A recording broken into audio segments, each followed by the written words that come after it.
Tenure of Justice Qazi Faiz Isa in Balochistan High Court. Justice Qazi Faez Isa साहब बतौर पाकिस्तान के 29वें चीफ जस्टिस ऑफ पाकिस्तान के तौर पर भी सर्व कर चुके हैं, लेकिन इससे पहले बतौर चीफ जस्टिस काम करने से पहले ये चीफ जस्टिस ऑफ बलूचिस्तान भी रह चुके हैं। वो कब से कब तक? 2009 से 2014 तक। और ये ओवरऑल अगर चीफ जस्टिस ऑफ पाकिस्तान के हवाले से पूछा जाए सवाल, chief justice of Pakistan, chief justice of Pakistan, तो पाकिस्तान के ये 29वें चीफ जस्टिस ऑफ पाकिस्तान थे। और अब जो है 30वें पाकिस्तान के जो चीफ जस्टिस ऑफ पाकिस्तान है CG chief justice of Pakistan justice Yahya Afridi साहब, जो कि अभी सर्व कर रहे हैं, वो है जस्टिस याह्या अफरीदी साहब। जस्टिस याह्या अफरीदी साहब जो कि 30वें चीफ जस्टिस ऑफ पाकिस्तान के तौर पे सर्व कर रहे हैं। और अगर ये सवाल आ जाए कि पाकिस्तान के पहले चीफ जस्टिस कौन से हैं, मियां अब्दुल रशीद साहब पाकिस्तान के पहले chief justice, first chief justice of Pakistan, Pakistan के पहले चीफ जस्टिस कौन से हैं? मियां अब्दुल रशीद साहब।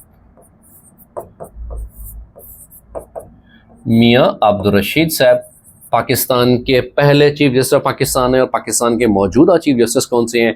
जस्टिस याह्या अफरीदी साहब हैं। रेगुलर और कंसेप्चुअल क्लासेस ज्वाइन करने के लिए आप नीचे दिए गए व्हाट्सएप नंबर पे कांटेक्ट कर सकते हैं। अब अगले सवाल की तरफ बढ़ते हैं कि अगला सवाल कौन सा है। नेक्स्ट क्वेश्चन, अगला सवाल, organisations that Pakistan is not member of, Pakistan किस ऑर्गेनाइजेशंस के मेंबर नहीं है जिसमें डिफरेंट और ऑर्गेनाइजेशंस दी हुई थी? ब्रिक्स जो है उसका मेंबर नहीं है। और ब्रिक्स के हवाले से देखा जाए तो जो ब्रिक्स की फाउंडेशंस रखी जाती हैं वो 16 जून 2009 को 16 जून 2009 को ये एस्टैब्लिश्ड होती है, इसका क़याम अमल में लाया जाता है। अब तो इसमें और भी जो कंट्रीज़ हैं वो शामिल हो चुके हैं। इनिशियली जो है इसमें कंट्रीज़ कम थे और इसका जो हेड क्वार्टर है वो शंघाई चाइना के अंदर है। हेड क्वार्टर शंघाई चाइना में है। और फिर लेटेस्ट कंट्री की जिसने ब्रिक्स को ज्वाइन किया है वो लेटेस्ट कंट्री है इंडोनेशिया, जिसने अभी रिसेंटली ज्वाइन किया है। Latest country to join BRICS वो कौन सा है? इंडोनेशिया है। इंडोनेशिया ने रिसेंटली ब्रिक्स को ज्वाइन किया है। ये भी सवाल पूछा जा सकता है कि वो कौन सा कंट्री है जिसने सबसे लेटेस्ट, सबसे आखिर में अभी जो है ब्रिक्स को ज्वाइन किया है, वो इंडोनेशिया कंट्री है। अगले सवाल की तरफ बढ़ते हैं कि नेक्स्ट क्वेश्चन कौन सा है। The next question is year Pakistan joint IMF, Pakistan ने IMF को कब ज्वाइन किया था? 1950 में ज्वाइन किया था। अगर ओवरऑल IMF की फाउंडेशंस के हवाले से यह सवाल पूछा जाए तो 1944 में IMF भी एस्टैब्लिश होता है और वर्ल्ड बैंक भी एस्टैब्लिश्ड होता है। उसके बाद अगला सवाल है कि State Bank of Pakistan started operations 1948 में स्टार्टेड किया था। Family of queens Elizabeth I Tudors की फैमिली है। उसके अलावा म्यूजिकल घराना उस्ताद अमानत अली खान का म्यूजिकल जो घराना था उस हवाले से ये सवाल पूछा हुआ था। उनका जो म्यूजिकल घराना है वो पटियाला है। उसके बाद देखिए ब्रेटन वुड कॉन्फ्रेंस जो सिस्टम है ये किस चीज़ को रिप्रेजेंट करता है?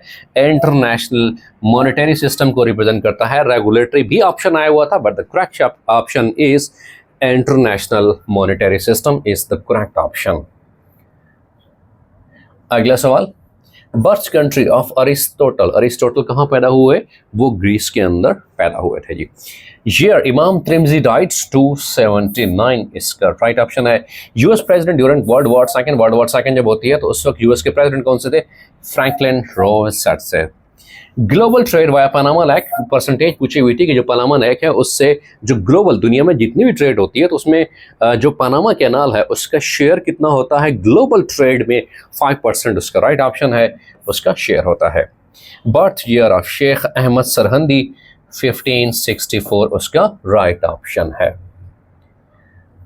अगला सवाल है कि फाटा मस्ट इंट प्रोविंस, फाटा को किस प्रोविंस के अंदर मर्ज किया गया था। ये भी 18वीं तरमीम के बाद ही इसका रिजल्ट निकला था कि फाटा को भी मर्ज किया जाए। किस में मर्ज किया जाए अभी, KPK के अंदर उसको मर्ज किया जाए।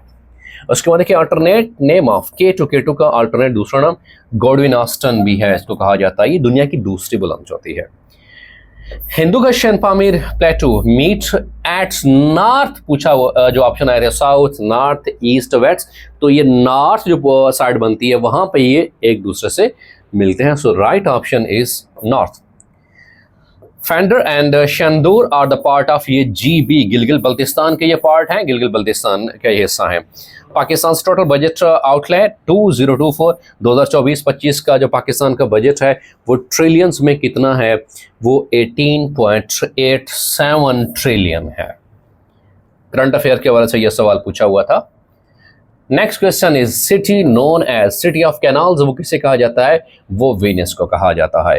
फादर ऑफ सार्क, एक्चुअली जो सार्क की जो फाउंडेशन जो आइडिया दिया था वो बांग्लादेश से आइडिया ओरिजिनेट हुआ था। बांग्लादेश के एक्स जो प्रेसिडेंट हैं ज़ियाउर रहमान साहब फ्रॉम बांग्लादेश, उन्होंने ये आइडिया दिया था कि सार्क का क्याम अमल में लाया जाए, जो साउथ एशियन कंट्रीज़ हैं उनकी आपस में एक ऑर्गेनाइजेशन हो। तो वो जो आइडिया ओरिजिनेट हुआ था वो आइडिया किसने दिया था, वो ज़ियाउर रहमान साहब ने दिया था। आल्दो पेपर में ऑप्शन ज़ियाउल हक साहब भी दिए हुए थे, but the correct option was Ziaur Rahman from जो ज़ियाउर रहमान साहब थे बांग्लादेश से इनका ताल्लुक था। फाउंडेशन ऑफ सिल्क लेटर, रेशमी रुमा जो लेटर था ख़त था, उसकी जो तहरीक थी वो उबैदुल्लाह सिंधी साहब की तरफ से कंट्रीब्यूट की गई थी। आथर ऑफ किताबुल खराज, उसके आथर कौन से हैं, अबू यूसुफ उसके आथर हैं। आथर ऑफ रहमानुल कुरान, रहमानुल कुरान के आप जो आथर कौन से हैं, शाह वलीउल्लाह साहब उसके आथर हैं। अगला सवाल, ऑपरेशन स्टार्टेड फॉर कश्मीर इन 1965, जो ऑपरेशन 1965 में किया गया था वो ऑपरेशन का नाम जिब्राल्टर ऑपरेशन था। 1965 में ये ऑपरेशन किया गया था। Largest export partner of Pakistan, वो कौन सा पार्टनर, USA पाकिस्तान का पार्टनर है। Organisation that Pakistan is not member, वो ब्रिक्स ही है। Reasons for US president desiring control over Panama canal, और उसकी वजह क्या है कि इकोनॉमिक सिक्योरिटी भी है, और दूसरा चाइना का जो रोल इकोनॉमिक्स के हवाले से बहुत ज़्यादा बढ़ता जा रहा है, रेवेन्यू के हवाले से उसको भी कंट्रोल करना था, तो US को उसके ऊपर तहफ़्फ़ुज़ात थे। तो उसका राइट जो ऑप्शन था क्या है कि इकोनॉमिक सिक्योरिटी, और किस हवाले से, चाइना के हवाले से, क्योंकि चाइना का जो इन्फ्लुएंस है वो सबसे ज़्यादा बढ़ता जा रहा है।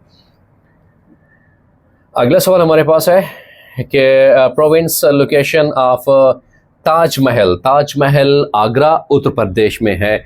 इंडिया की जो रियासत है उत्तर प्रदेश वहाँ पे है। आथर ऑफ खुशबू, खुशबू किस जो उसकी आथर कौन सी हैं, परवीन शाकिर साहबा हैं कि इस शर्त पे खेलूंगी पिया प्यार की बाजी, जीतूं तो तुझे पाऊं, हारूं तो पिया तेरी। तो ये परवीन शाकिर साहब इसका सही जवाब है। Partition of Bengal annulled in, partition of जो बंगाल है 1905 में होती है, लेकिन ये तकसीम बंगाल जो है बाद में तनसीख हो जाती है। 1911 में इसको एनल्ड किया जाता है, तनसीख की जाती है। Regulation of cyber crime act, इसमें पीका एक्ट भी दिया हुआ था और इसमें और भी एक्ट दिए हुए थे, तो इसमें ऑल जो ऑप्शन था it was the correct one, क्योंकि तमाम जितने भी थे उन सबको मर्ज किया गया है। जो इलेक्ट्रॉनिक एक्ट है पीका उसके हवाले से, सो ऑल ऑप्शंस जो था, ऑल ऑफ दीज वो राइट ऑप्शन था। उसके बाद कि लार्जेस्ट यूरेनियम प्रोड्यूसिंग कंट्री वो कौन सा है, किर्गिज़स्तान है, काज़ाकिस्तान, जो कि लार्जेस्ट यूरेनियम प्रोड्यूसिंग कंट्री है। Next question is system governing Pakhtun society, Pakhtun society के अंदर एक जो आम रिवाज होता है उसका नाम क्या होता है, पख्तून वाली, उसका सही जवाब है। Human rights commission of Pakistan establish, Pakistan के अंदर जो ह्यूमन राइट्स जो कमीशन एस्टैब्लिश कब होता है, 1987 में एस्टैब्लिश होता है। Approximate length of Pakistan China border, वैसे इसकी जो ओवरऑल बुक्स में है वो 599 किलोमीटर है, तो चूंकि ऑप्शन में आया हुआ था 600, तो 600 किलोमीटर नियर अबाउट सही बनता है, तो इसका जो सही जवाब है वो 600 किलोमीटर ही राइट ऑप्शन है। उसके बाद कि intensity of earthquake is recorded by, जब जल्जला आता है तो उस वक्त उसकी शिद्दत को मापने के लिए जो इस्तेमाल किया जाता है और जो रिकॉर्ड किया जाता है वो सिस्मोग्राफ के ज़रिए इस्तेमाल किया जाता है, और जो स्केल इस्तेमाल किया जाता है उससे रैक्टर स्केल बोलते हैं, RICHT, और उसको रैक्टर ही नाम बोलते हैं कि रैक्टर स्केल के ऊपर जो ज़लज़ले की शिद्दत थी वो 6.9 5.1 जितनी थी। तो ये बासकत यूनिट्स पे इस्तेमाल किए जाते हैं और क्वांटिटी भी दी होती है। सो द राइट ऑप्शन इस के सिस्मोग्राफ के ज़रिए अर्थक्वेक जो है रिकॉर्ड किया जाता है।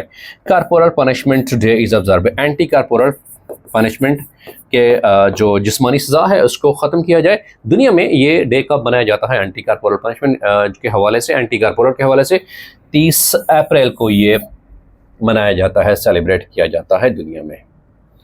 अगला सवाल हमारे पास है कि किंग ऑफ अब्बासिया नेम, उसका नाम असहमा उनका नाम था। Province known as gateway of Islam, Babul Islam जिसे कहा जाता है वो सिंध को कहा जाता है। उसके बाद कि थल डेजर्ट सिंध कहाँ पे वाक़ है, ये पंजाब में वाक़ है। डेट कॉन्स्टिट्यूशन 62 एनेक्टेड, नाफिज हुआ एनफोर्स्ड कब, 8 जून 1962 को ये ओवरऑल ये नाफिज हुआ था। उसके बाद कि agriculture tax levied on the land of size of in एकड़, अगर 12.5 एकड़ ये ज़राअत के हवाले से, एग्रीकल्चर के हवाले से टर्म इस्तेमाल होती है कि वो फार्मर्स, वो किसान जिनका रकबा, जिनके पास 12.5 एकड़ से कम है, वो अंडर में आते हैं तो उनको वो टैक्स नहीं भरना पड़ता। उसके बाद जो टैक्स की शरह होती है 12.5 से लेकर 25 एकड़ तक तकरीबन 300 से लेकर 400 रुपया उनको टैक्स भरना पड़ता है। तो ओवरऑल सवाल में ये पूछा हुआ था कि टैक्स माफ़ी किन किसानों को होती है जिनके पास 12.5 एकड़ से कम ज़मीन होती है। सो टैक्स लिविट जिनको टैक्स नहीं अदा करना पड़ता कौन से है, 12.5 एकड़ से इन एकड़्स 5 कम जो रकबा होता है, एरिया होता है, उनको वो टैक्स नहीं भरना होता। अगला सवाल है कि records number of horsemen of mansabdar वो कितने थे, 200 से 400 थे।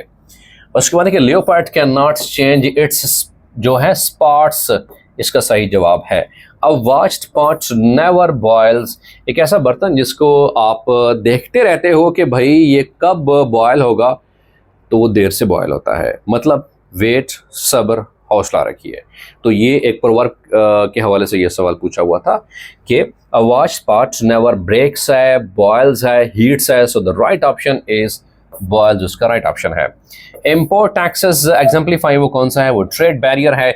उसके बाद कि carry the day means, carry the day मतलब यह है कि वो दिन आपके नाम रहा, मतलब वो दिन आपका यादगार रहा। सक्सेसफुल आर टू विन, यानी वो जीतने का दिन था। टू विन आर सक्सेसफुल, उसका सही जवाब।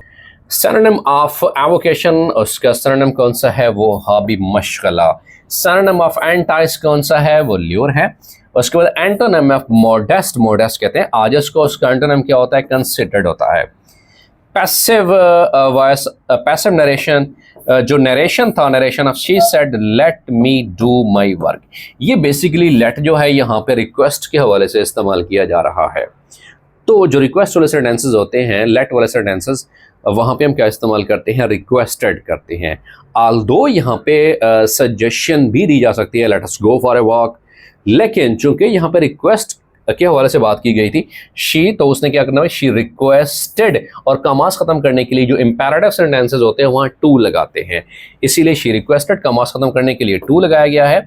टू के बाद first verb to let me है, तो ये फर्स्ट पर्सन है, इसको चेंज करेंगे सब्जेक्ट के मुताबिक कि सब्जेक्ट हमारे पास है शी, तो यहाँ पे ऑब्जेक्टिव केस है, शी का भी ऑब्जेक्टिव केस हम हर इस्तेमाल करेंगे। डू माई वर्क है, तो माई क्या है, फर्स्ट पर्सन से निकला है, आई से निकला है, लेकिन ये क्या है, उसका माई दूसरा केस है जिसको हम पोजेसिव केस बोलेंगे। तो ये भी सब्जेक्ट के मुताबिक आई से है, इसको चेंज करेंगे सब्जेक्ट के मुताबिक, सब्जेक्ट शी है। यहाँ पे क्या है, माई का पोजेसिव कंडीशन इस्तेमाल हुई है, तो शी की पोजेसिव कंडीशन वंस अगेन हर ही होती है, डू हर वर्क, तो उसका सही जवाब है she requested to let her do her work is the right option. In case of narration, जो हम डायरेक्ट से इनडायरेक्ट सेंटेंस करते हैं, तो ये नरेशन में हम इस्तेमाल करते हैं। अगला सवाल देखते हैं।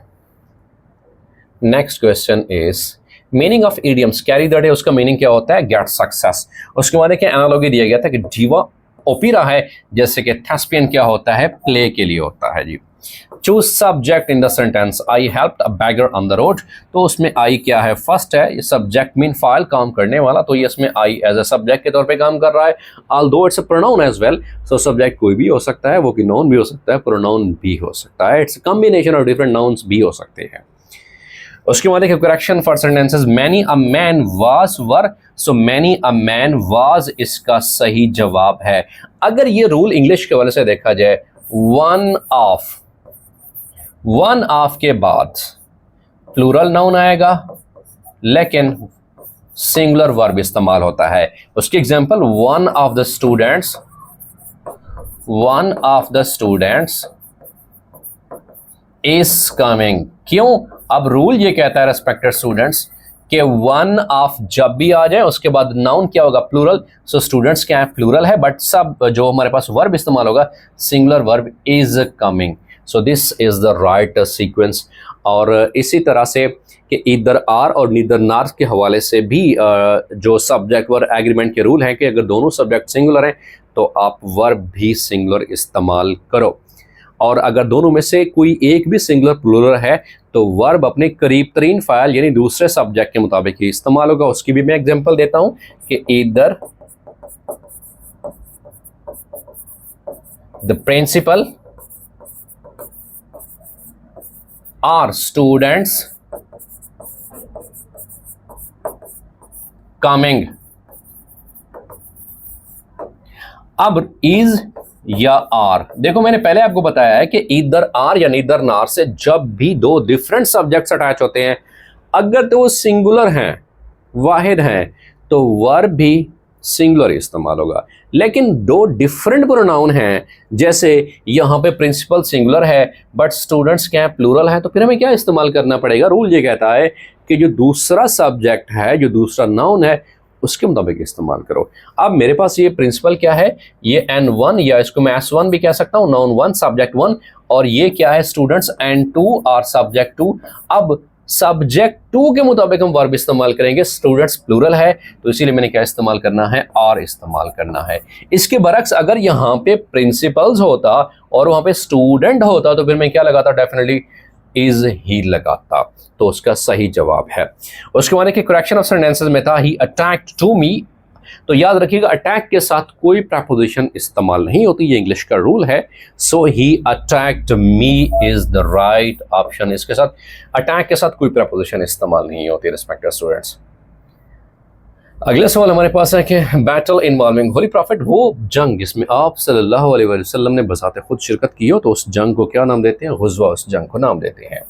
और उसके बाद है कि सूरा रिसाइटेड ऑन द ओकेजन फतह मक्का, फतह मक्का के ऊपर आप सल्लल्लाहु अलैहि वसल्लम ने जिस सूरत की तिलावत की थी वो सूरह अल फतह थी, सूरह अल फतह थी। और जो पेपर में ऑप्शन आए हुए थे वो फातिहा भी दिया हुआ था, फातिहा, और इसी तरह से सूरह फतह भी था। सो करेक्ट ऑप्शन क्या है, वो सूरह अल फतह है, अल फातिहा नहीं है। उसके बाद है कि Ahsanul Qasas pertains to the prophet, ये हज़रत यूसुफ अलैहिस्सलाम के हवाले से है। कुरान मजीद में कहा गया कि एहसानुल किसस, तमाम किस्सों में से बेहतरीन वो हज़रत यूसुफ अलैहिस्सलाम के हवाले से है। उसके बाद है कि उम्मुल मोमिनीन विद मोस्ट अहादीस नरेशन, जिनमें सबसे ज़्यादा अहादीस रावी की गई है वो हज़रत आयशा रज़ी अल्लाह तआला अन्हा है। हज़रत सऊदा रज़ी अल्लाह तआला अन्हा पास्ट अवे ड्यूरिंग खलीफा हज़रत उमर रज़ी अल्लाह तआला अन्हु के दौर में वो इंतकाल फरमा गई थी।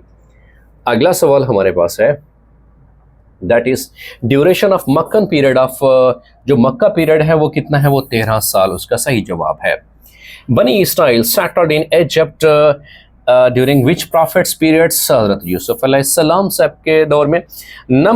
यूसुफ अलैहिस्सलाम के दौर में मोस्टली जो है तकरीबन ये जवाब आ रहे हैं, लेकिन इसमें भी थोड़ा सा कन्फ्यूजन ये है कि what was the correct stem of the question, कि पीपीएससी के पेपर में जो करेक्ट स्टेम था, मतलब जो सवाल की स्टेटमेंट थी वो कौन सी थी एग्जैक्ट, उसके मुताबिक फिर वो जो देखना पड़ेगा कि करेक्ट ऑप्शन किस तरह से है।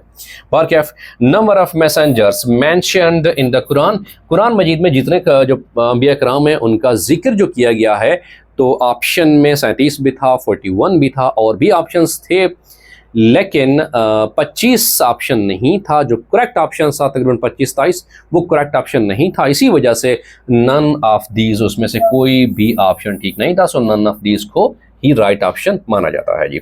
मैक्सिमम हदीस हज़रत आयशा रज़ी अल्लाह तआला अन्हा से वो जो है रावी की गई हैं। अगला सवाल है कि अल्लामा इकबाल साहब शायर मशरक, Allama Iqbal book other than poetry, Allama Iqbal साहब ने पोइट्री के अलावा, शायरी के अलावा जो किताब लिखी थी वो इल्मुल इक्तिसादियात किताब थी, यानी कि इकनॉमिक्स के ऊपर जो किताब रखी थी, उस किताब का नाम जो था इल्मुल इक्तिसाद था, इकनॉमिक्स के ऊपर वो किताब लिखी हुई थी। He was escaped by the skin of the teeth mean, अब skin of the teeth mean कि नैरोली बचना, बड़े करीब से बाल से बचना, वो भी ठीक है। He is proficient in mathematics, तो प्रोफिशिएंट के साथ जो प्रेपोजिशन इस्तेमाल होती है इन इस्तेमाल होती है। होली प्रॉफेट सल्लल्लाहु अलैहि वसल्लम रिसाइटेड सूरह फतह, तो सूरह जो अल फतह है वो सूरत आप सल्लम तिलावत कर रहे थे जब फतह मक्का हुआ था जी। One who lives in glass house should not, तो उसका सही ऑप्शन ये है कि शुड नॉट रो, यानी कि एक बंदे के अंदर खुद ही खामी हो तो दूसरों के अंदर क्यों वही खामियों का तज़किरा करे। सो वन हु शुड, वो जो है ग्लास हाउस में रहता है वो दूसरों के ऊपर उसको जो है स्टोन्स नहीं थ्रो करने चाहिए। सो शुड नॉट इसका राइट ऑप्शन था। मस्ट नॉट भी था, आउट नॉट भी था, आट टू भी था, मस्ट भी था, शुड भी था। सो को उसका राइट ऑप्शन कौन सा है? शुड नॉट थ्रो उसका सही ऑप्शन है। अगले सवाल की तरफ बढ़ते हैं कि खतीबुल अंबिया किसे कहा जाता है? हज़रत शुएब अलैहिस्सलाम को खतीबुल अंबिया कहा जाता है, और जादुल अंबिया हज़रत इब्राहीम अलैहिस्सलाम को कहा जाता है। उसके बाद कि बाजमात तरावी का जो निज़ाम है किस खलीफा राशिद के दौर में हुआ? हज़रत उमर रज़ियल्लाहु तआला अन्हु के दौर में हुआ। और क़यामत के दिन मोमिन के हिसाब में पलड़ा किस वजह से भारी होगा? तो अहसनुल अखलाक, जिसके अखलाक सबसे अच्छे होंगे क़यामत वाले दिन उसका पलड़ा, उसका जो मीज़ान है वो सबसे ज़्यादा भारी होगा। हुस्न अखलाक की वजह से आप सल्लम ने फरमाया करते थे कि मुझे हुस्न अखलाक की तकमील के लिए मबूस किया गया है।